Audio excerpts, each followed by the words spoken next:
Mengantisipasi masuknya varian baru virus COVID-19 jenis Omikron, Bandara Internasional Juanda, Surabaya, Jawa Timur hingga kini masih menutup penerbangan internasional dari dan ke Bandara Juanda. Selain itu, pengetatan pengawasan penerbangan domestik juga dilakukan khususnya menjelang libur Nataru sebagai antisipasi penyebaran COVID-19 gelombang ketiga. Inilah suasana Terminal 2 Bandara Juanda Surabaya yang digunakan sebagai terminal internasional bagi penumpang pesawat yang datang maupun terbang ke luar negeri. Sejak pertengahan September lalu hingga saat ini, penerbangan internasional dari dan ke Bandara Juanda masih ditutup. Tidak tampak aktivitas apapun di Terminal 2 Bandara Juanda yang menjadi titik keberangkatan dan kedatangan penumpang internasional.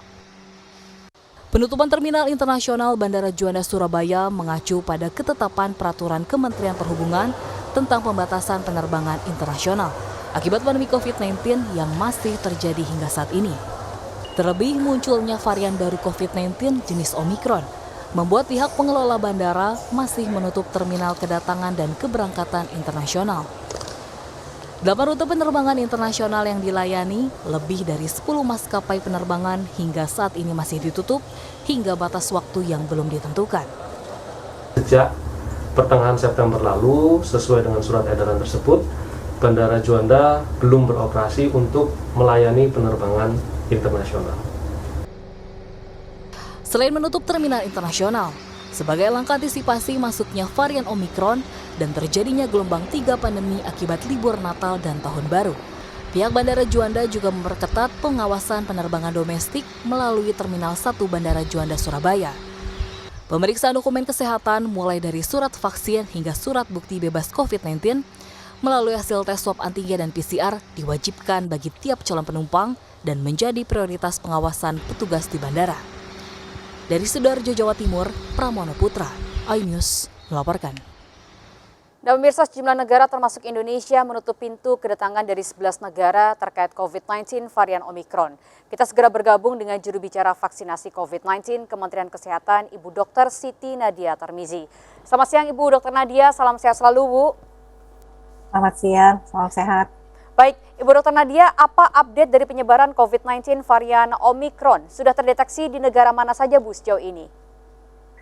Iya, kalau kita lihat jumlah negara yang melaporkan mendeteksi varian Omikron ini terus bertambah ya.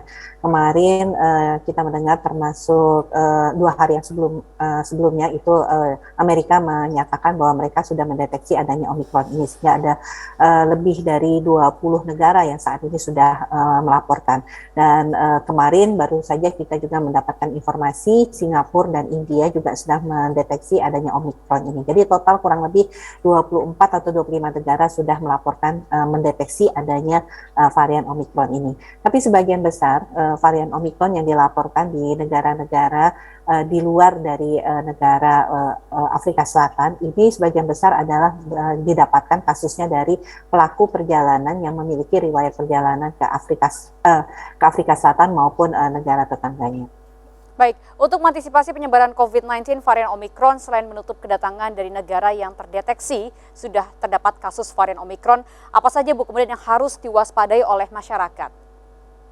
Yang pasti pertama sekarang masyarakat yang punya rencana untuk melakukan perjalanan ke luar negeri sebaiknya ditunda dulu ya, sampai kemudian kita bisa melihat bagaimana perkembangan dari Omikron ini. Yang kedua adalah antisipasi yang kita lakukan selain tadi menutup 11 negara maupun warga negara asing yang pernah berkunjung 14 hari sebelumnya ke 11 negara tersebut untuk sementara ditunda untuk bisa masuk ke negara Indonesia. WNI yang berasal dari 11 negara atau pernah mengunjungi 11 negara tersebut harus melakukan karantina selama 14 hari. Sementara WNI dan WNA di luar dari 11 negara yang kita lakukan penutupan sementara itu harus melakukan karantina selama 10 hari. Jadi sudah ada penambahan kembali, kalau sebelumnya itu dari 3 sampai 5 menjadi 7 hari, saat ini sudah menjadi 10 hari. Dan ini kebijakannya akan kita lihat sesuai dengan perkembangan daripada besarnya masalah varian Omikron ini dalam 14 hari ke depan. Baik, Bu Nadia, kemudian dikatakan memiliki 50 jenis mutasi dan kemampuan untuk menghindari imunitas tubuh seseorang. Apakah kemudian varian Omikron ini lebih beresiko terhadap para penyintas COVID-19? Ya, kalau kita melihat ya dari data sementara ya, kembali lagi karena masih banyak yang harus dikaji terkait varian ini. Tapi kemudian kalau kita melihat bagaimana WHO menyikapinya, pada tanggal 24 November dilaporkan varian Omikron ini dan dinyatakan sebagai varian under monitoring. Tapi dalam 2 hari di tanggal 26 November itu langsung dinyatakan sebagai varian baru atau varian of concern. Sementara Delta sendiri itu kurang lebih 1 bulan ya, baru kemudian dia dikategorikan sebagai varian baru ataupun varian of concern tadi. Artinya kalau melihat situasi varian Omikron ini, kita harus betul-betul waspada ya. Pertama yang sangat menjadi kekhawatiran adalah tingkat penularannya, karena tadi dia memiliki mutasi yang banyak sekali, lebih dari 30 mutasi, di mana mutasi-mutasi ini justru mengkombinasi mutasi-mutasi yang terjadi pada varian-varian sebelumnya, yaitu di varian Alpha, Beta, dan Delta. Jadi kita tahu varian-varian ini saja sudah cukup infeksius ya, sudah cukup ganas ya. Tapi kalau kemudian dikombinasikan, itu yang menjadi kekhawatiran. Jadi melihat dari situasi apa yang terjadi di Afrika Selatan, itu sangat cepat penularannya sangat terjadi. Dan kalau tadi ditanyakan apakah ada hubungannya dengan penyintas COVID, salah satunya juga bahwa kecepatan untuk mereinfeksi, artinya pada penyintas COVID yang kemudian akan sakit lagi itu 2,4 kali. Itu berdasarkan data yang saat ini ada. Jadi memang ada dugaan untuk terjadi penularan yang lebih cepat dan penularan kembali yang juga lebih cepat. Baik, Bu, kemudian dikatakan bahwa varian Omikron ini 500% lebih cepat penularannya dibandingkan varian yang pertama kali ditemukan di Wuhan. Bagaimana dengan efektivitas vaksinasi untuk melawan virus varian Omikron ini? Apakah cukup efektif, Bu, untuk tetap melawan virus yang memiliki kemampuan lebih cepat untuk menyebar dan juga memiliki kemampuan untuk menghindari imunitas tubuh seseorang? Ya, dari mutasi protein yang didapatkan, dia memiliki gambaran yang sama dengan varian beta. Yang kita ketahui varian beta itu memiliki mutasi yang dapat menipu ya.